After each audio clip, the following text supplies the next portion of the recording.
At the end of your life, what will be your legacy? What will you leave behind for future generations? For the world, join the World Messenger, Izabela Lundberg, each week as she brings you a new distinguished guest from the business, sports, or entertainment world to share their success, their struggles, and their lessons.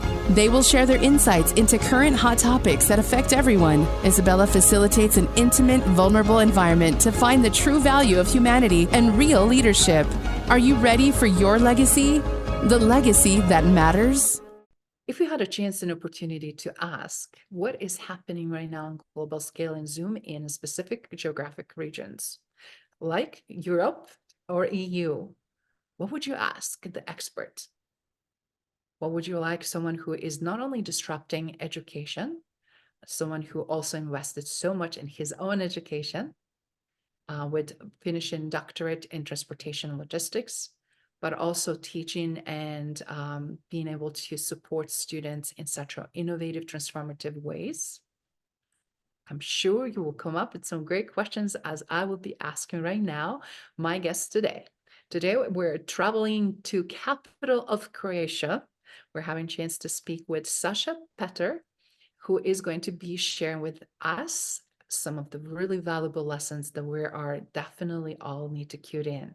Without further ado, let me introduce you here on this Legacy Leader Show. It's Izabela here, and I cannot wait for you guys to meet my guest. Saša, welcome. How are you? Thank you very much, Isabella. Thanks for the invitation. As I wouldn't say a guest.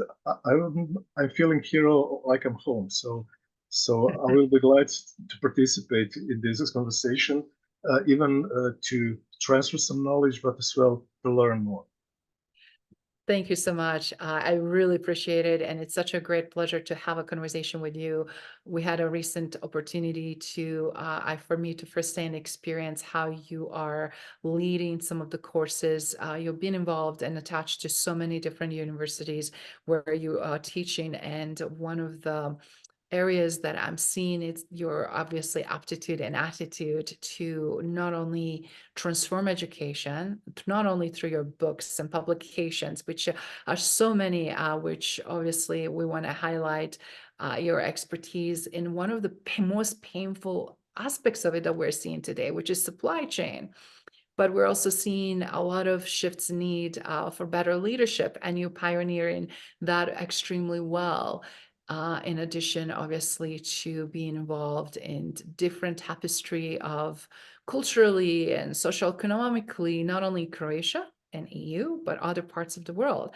So, Saša, do you mind sharing with us how did you, first of all, got into education and found the passion there?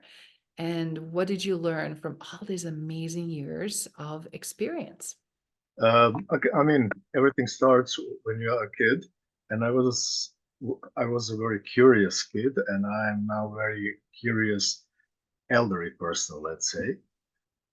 So when I was a kid, then my mom and my grandmom, since I like to read, I learned to read for that time, very surprisingly, with 4 years, when I was 4 years old.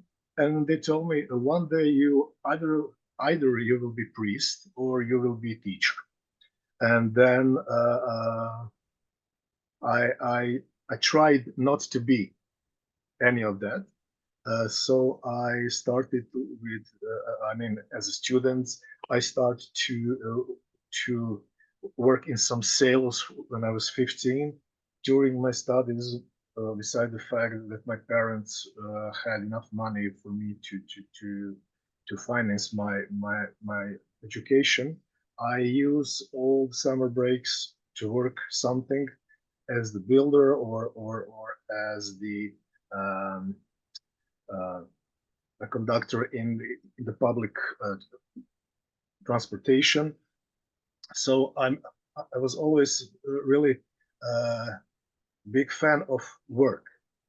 It doesn't matter if you work with your hands or with your brains, but the main thing when you think like that is that you start to respect creativity, innovation, because I'm warning my colleagues that are promoting services which are more and more business for a lot of people, that if you just serve something, or you work in trade and just moving the boxes, then your competition level is very low, because if you want to be a competition to somebody, you only have to be cheaper, nothing else.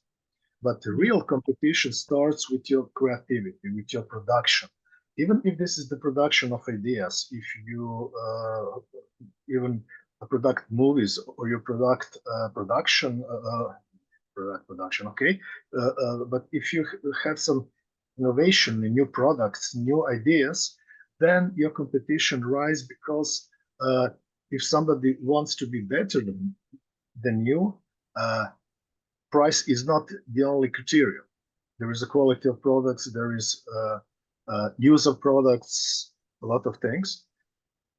So when you have a product, then you can create a brand. When you have a brand, then you are much more popular on the market. So it doesn't matter if we are talking about the politics, about the competition of one country on the international market.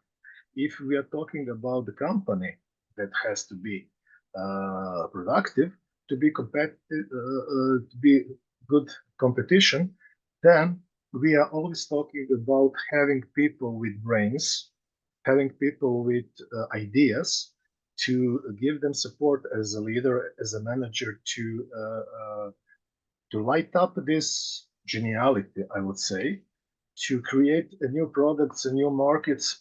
Because I'm telling to my friends, in the history of the world, the amount of money was never bigger.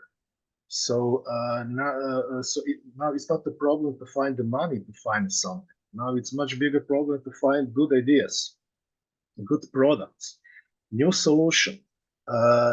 You may try by force and by politics force green economy, but if you don't have good products that can really make your economy green, then people will say, okay, those products are not good. For example, only in Croatia in the last 2 months, we had 5 or 6 ignitions of the electric cars who became torch on the very street in Zagreb. So then people says, hey, I don't believe electric car because it's not obviously perfect, and I will come back to the old-fashioned fuel car, and I will buy and driving it. So you cannot change the customer habits by changing laws or by changing some banking policies. You can only change if you can really create some new product or better product that can be successful on the market and successful with the people who are using them. So one of the topic I'm having on the universities in Croatia, but as well in some other countries like France, Portugal, Switzerland. I have some lecturings in pre-war Russia, and then in Lebanon. But as well, I have some students from India. I'm always trying to find where they are different, where they have much better ideas, and one of my topics is managing the creativity, because without creativity, without innovation, if I may say, without people who are safe on their jobs, safe in a way that not that somebody will kill them, but safe in a way that they can come to the manager and say, hey boss, I have a new idea, or we have to change something, or we have to adapt, that they can speak freely. Maybe it sounds stupid for your listeners, but I believe that still in people's head is a kind of limits, self-limits, fear if I say something, somebody will fire me. So I believe that in a current stage, particularly when things are changing really quickly, that you still have to need one idea more to change before the change. That is very powerful overview, and I love how you connect in the dots of transforming education and innovation itself through also concept of idea and creativity. They're crucial for everything, right? And everything that we do on daily basis, as well as how we advance cultures, countries, as well as companies. With everything that we see now, it's also very important that we start thinking globally, and very few still are catching on how important it is to understand. And I'm glad you contrast that.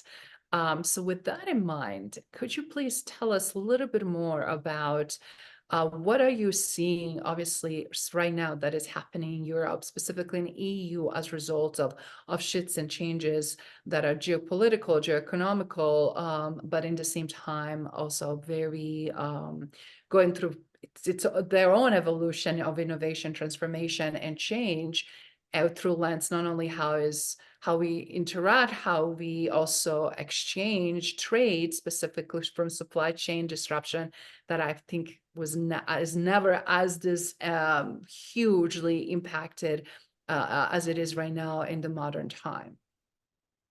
Okay, I mean, I can only tell my opinion. I don't have all the information, but based on my history education, Europe still and will always have this problem of many languages, many cultures. Thanks to the European Union, we don't have any confrontation between the countries only in sports and only in business. We don't have any fights among the EU countries, which is a perfect thing, because the best period of creating the best thing is a period of peace, is a period of, when you can create. I mean, otherwise, after every war, you have big investments in the construction, in building, in things, in houses, but this is still the material thing. What is needed is to change technology, is to change way of thinking.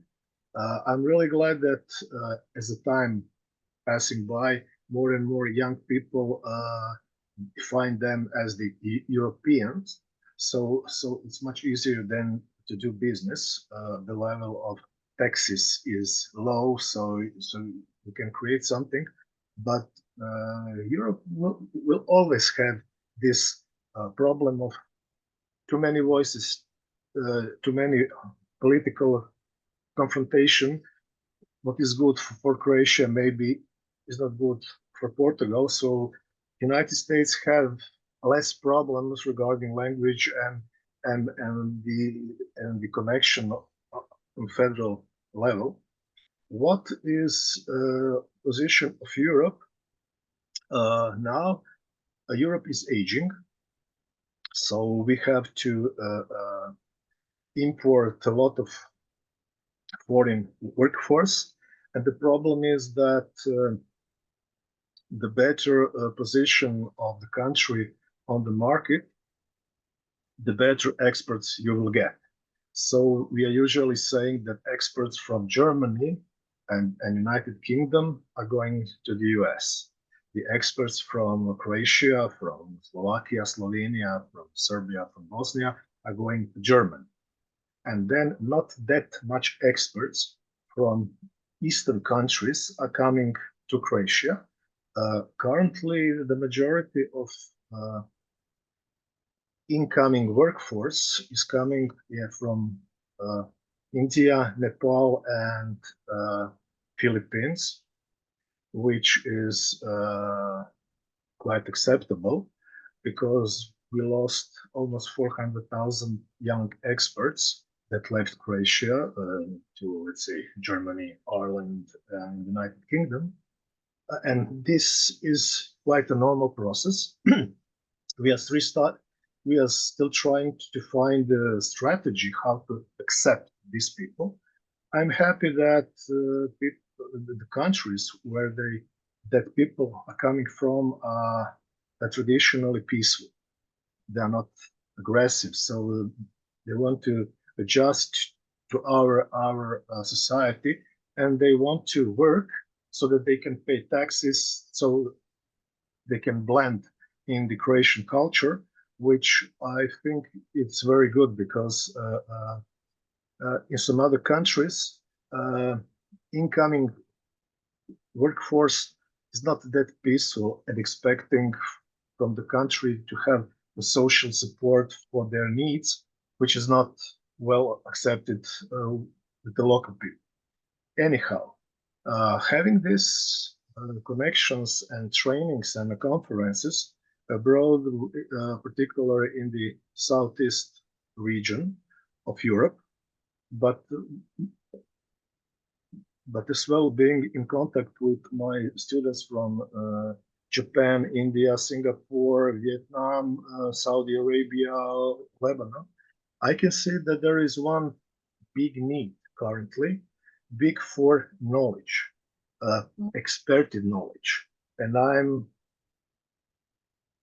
telling my colleagues who work as the consultants, as the professors, as the mentors, and things like that, that current education market needs less and less lecturers.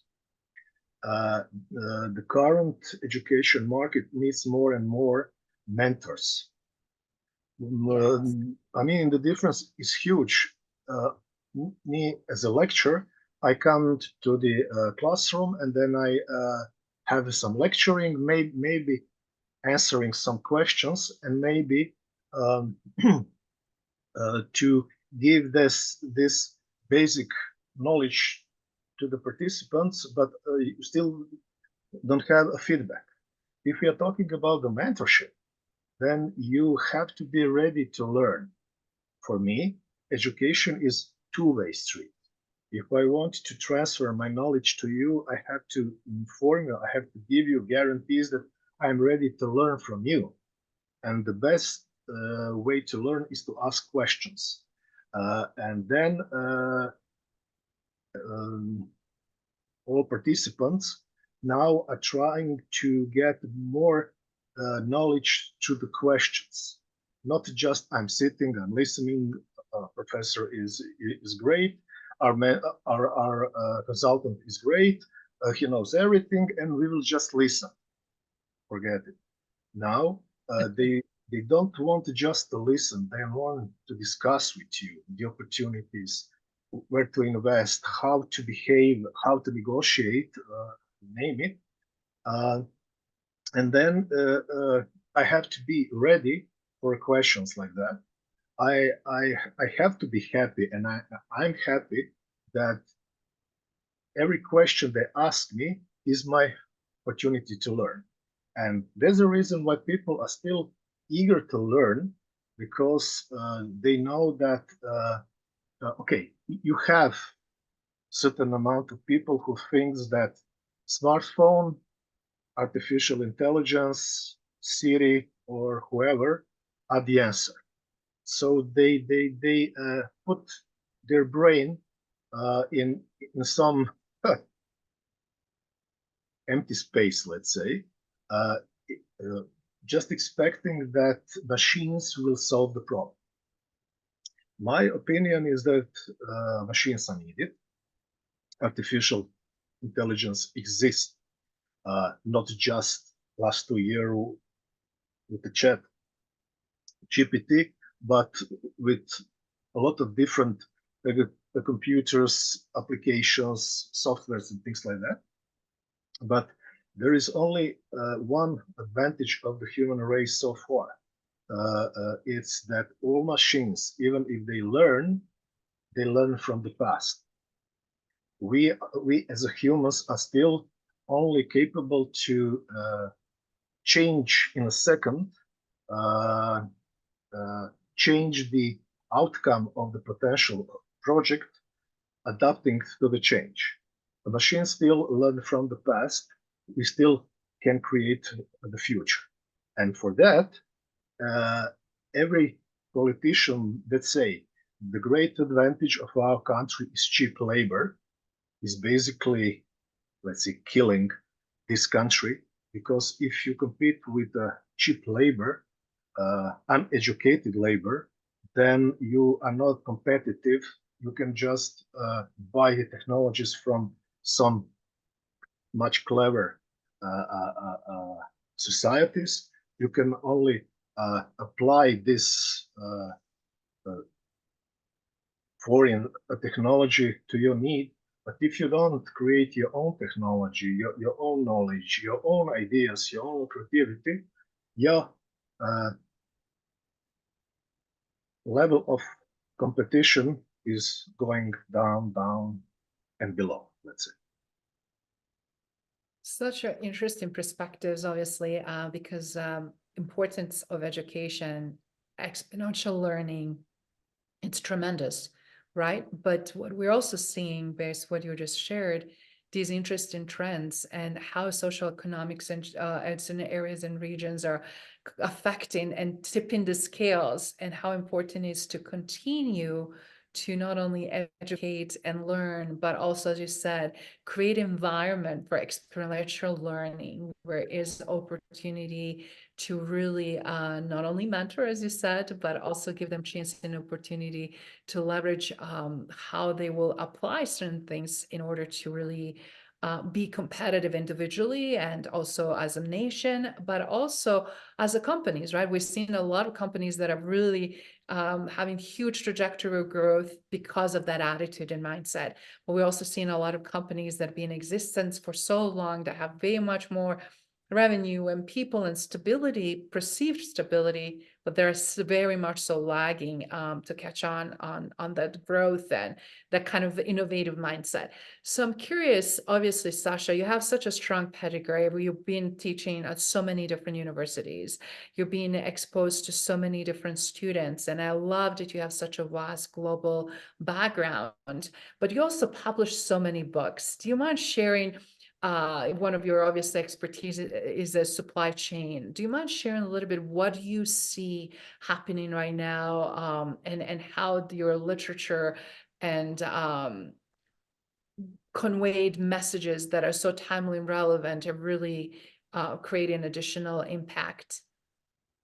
When you're talking about supply chain, we should understand that this is the one of the businesses where you can get the ulcer the fastest as you can in your stomach, because supply chain is, as the word says, a chain of different activities needed to finish from the start to the end.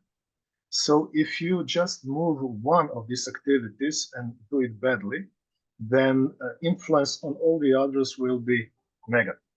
One of the first reactions to COVID was a shortening of the supply chains, because before that it was quite normal to have a company in Croatia, to have, let's say, production here, and you are buying your raw material or the energy from China or from other cheaper countries, because also the transportation prices were cheap. With COVID showing that suddenly this chain can be broken today, this evening, this night, then the producers in Croatia are trying to shorten this supply chains. And for example, what they were buying in China, now they're buying in Turkey or in Serbia or Bulgaria, so some closer countries, which is good, because Europe realized in the last 2, 3, 4 years, let's say, how dangerous is to depend on the production that is 10,000 miles away. It's dangerous to rely on some energy or raw material that is 5,000 miles away. So I believe that for stability of any economy, they will have to invest in some regional producers, let's say, of chips or touch screens or some higher technology. Okay, for the production that you need low level of technology, it's okay to have a company in your country. But if you have some high investments, high costs, high technology production, then it's much better to make a union of several countries and say this country is better and cheaper to produce some high technology things. Current situation, for example, in Red Sea, where Houthi guys are sending some rockets to the ships floating there, and it was needed to change the routes for the tankers for the ships, is rising the prices of those products because the longer distance you have, it's more expensive. So definitely, I think that I read somewhere that only two businesses, jobs, activities that were on the top 10 in 1950s and are still now is physical therapy and supply chain. So all other jobs change due to technology, but as well physical therapy is needed because our body needs support, health support, and our bodies didn't change. Yes. And on the other hand, you had to deliver some raw materials, energy, finished products from point A to point B. And basically, the supply chain is not that complex activity in a way that you have to have physics engineers and a space experts, but needs a lot of internal conversation, good internal conversation, a lot of internal share of ideas, share of comments. Now you have some good software that can calculate how much time you need to transfer something from a point A in China to the point B in Croatia. Maybe you can enter some climate changes, some temperature changes, and things like that. But as I said, if you don't have an expert in supply chain that can react in a second, something that couldn't be predicted, something that a machine couldn't calculate, but only human experience, human reaction with thanks to your knowledge and your experience can save the day, then you see that I'm not pro or against artificial intelligence, God forbid. I'm for a good level of cooperation between machines and people, because I know that the brains are not muscle. You cannot go to the fitness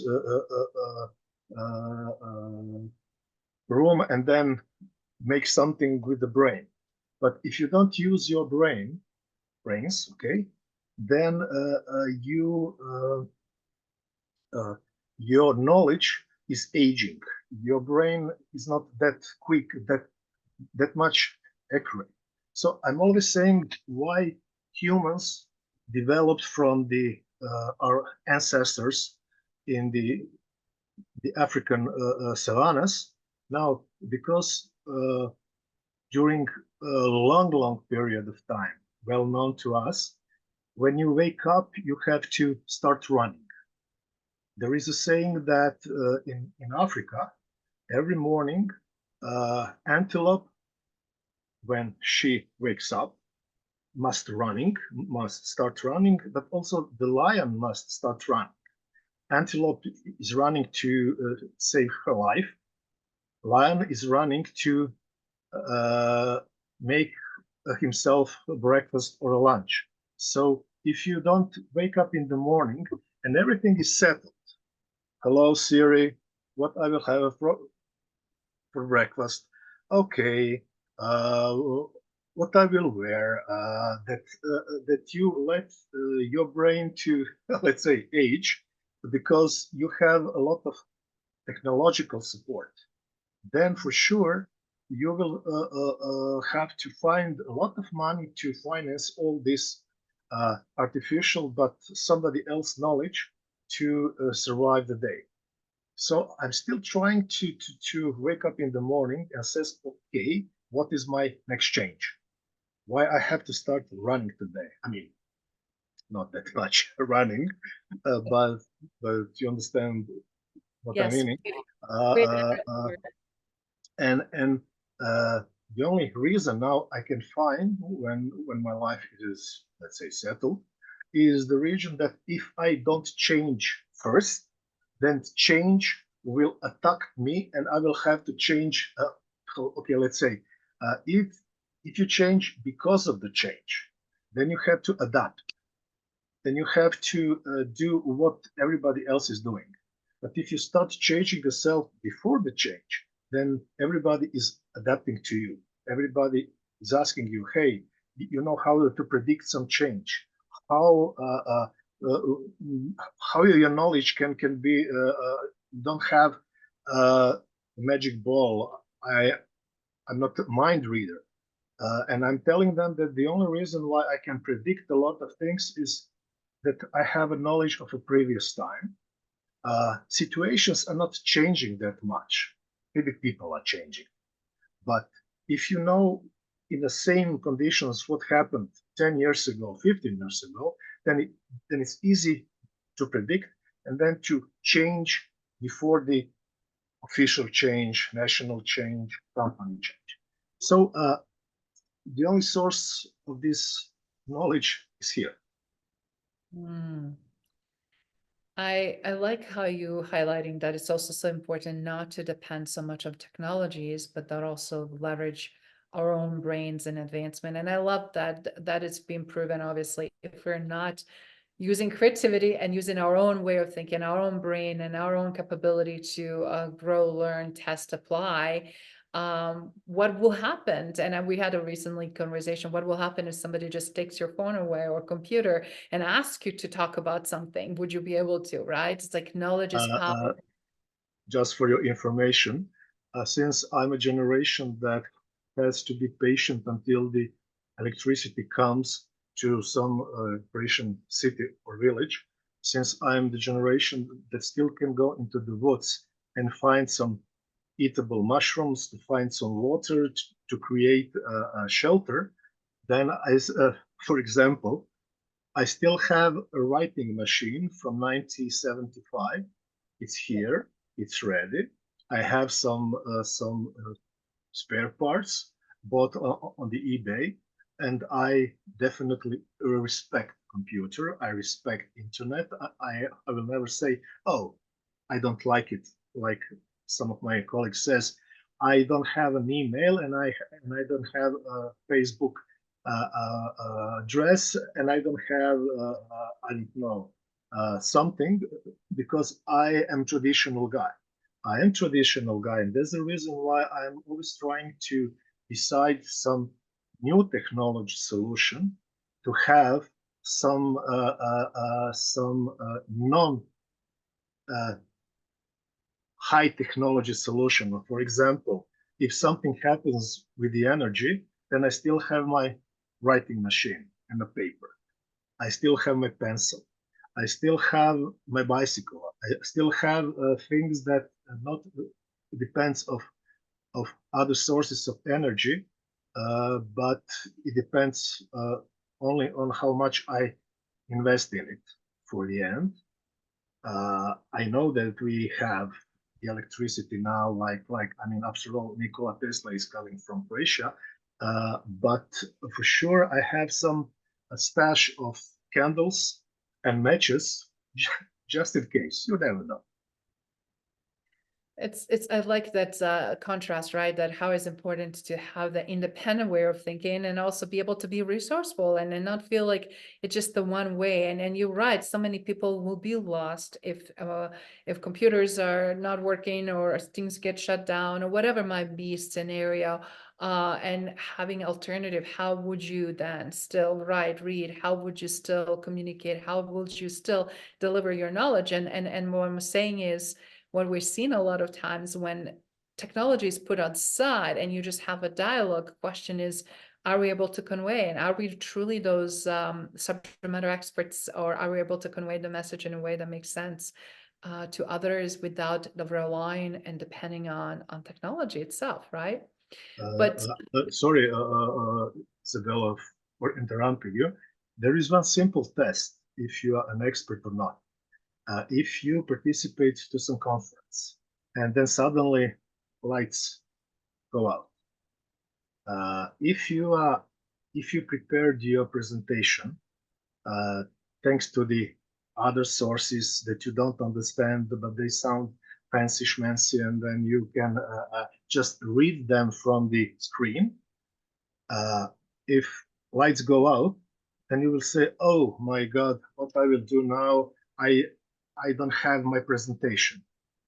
In case that you prepared your presentation by yourself, thanks to your knowledge, and you know what is where on your slides, if lights go out, then you just continue talking because you know how your presentation looks like and is the message. So for me, that's a real test of somebody's real knowledge. If lights go out, will they say, "Oh, I don't know what to do now," or you just continue talking because this is your knowledge on the slides and they're just bullet points for your presentation. Maybe sounds strange, but this is a very good test, believe me.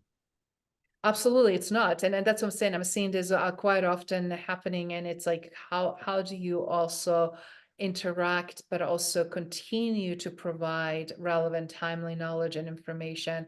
So that is not something that we were taught 20, 30 years ago. Some fundamental stuff might be still applicable, but how is this relevant for current times? With that in mind, obviously, you are teaching, you're consulting, you're publishing, and continue to publish more books and that are creating impact not only in individuals, but also organizations and so many different aspects of that. Do you mind sharing with what's left in the bucket list? Seems like you've been doing then so much. What's there, Saša, that you are really aiming to still accomplish and do? Okay, I mean, first of all, I have a really real saying that only love and knowledge grows if you share them. And I work with young people for the last 15 years. The majority part is on the voluntary basis because, as I said, if I share my knowledge to the people who wants to learn, who wants to think about, believe me that the more often I receive back more than I invested to them, because young generation has better ideas, more energy, they have more information. And when somebody asked me, "Do you think that they're too young?" or you have some managers who said, I have the example of the few managers who came into the companies and say, believe it or not, everybody older than 50 will be fired because we want a young, energetic company. In every case, they ask elderly people to come back to the company because they realize that there are a lot of contracts, a lot of production things that need an expertise. So I'm always saying that the best solution is a combination of young and, let's say, elderly people, a combination of experience and a combination of ideas and energy. But as well, you have to say at the beginning, I am ready to learn from younger people. If you think that you know everything with, okay, very soon I will celebrate my 62 uh, years of life. And if you say I'm old enough that I am the brightest and the smartest guy in the room, then you didn't learn nothing, basically.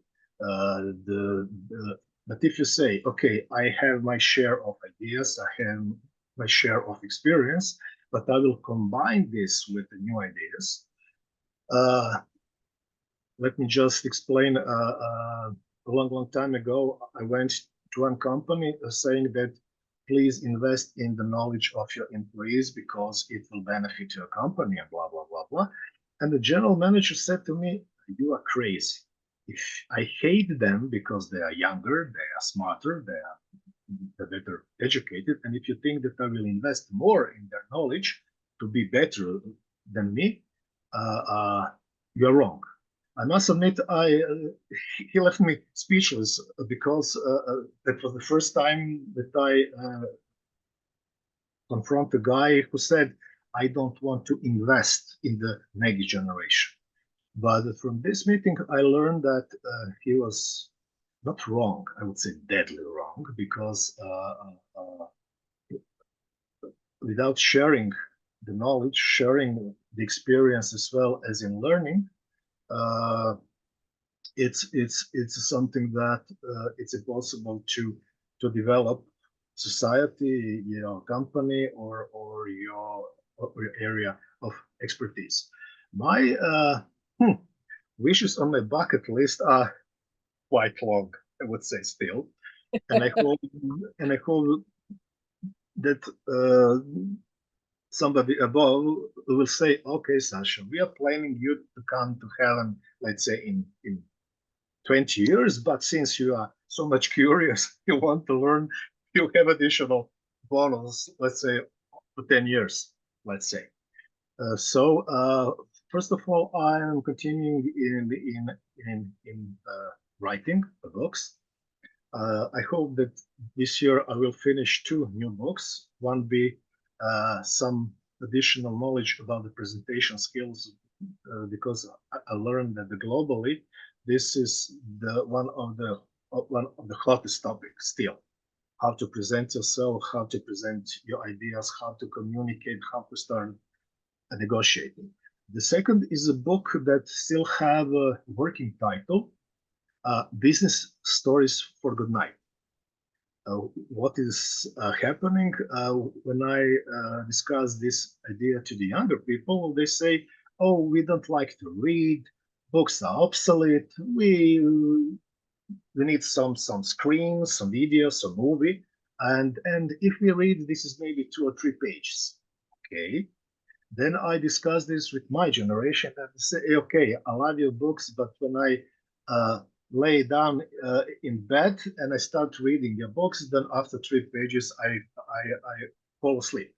So what is the solution? Since you have to listen to the market, it's a book with 50 short stories, 3 to 4 pages, but so everybody can buy a book and then read some different information about the management, the team communication, about the society development, about the market competition.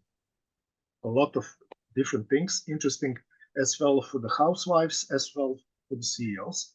But at the end of every chapter, it will be a QR code. So when you will use your smartphone and take this QR code, it will take you either to some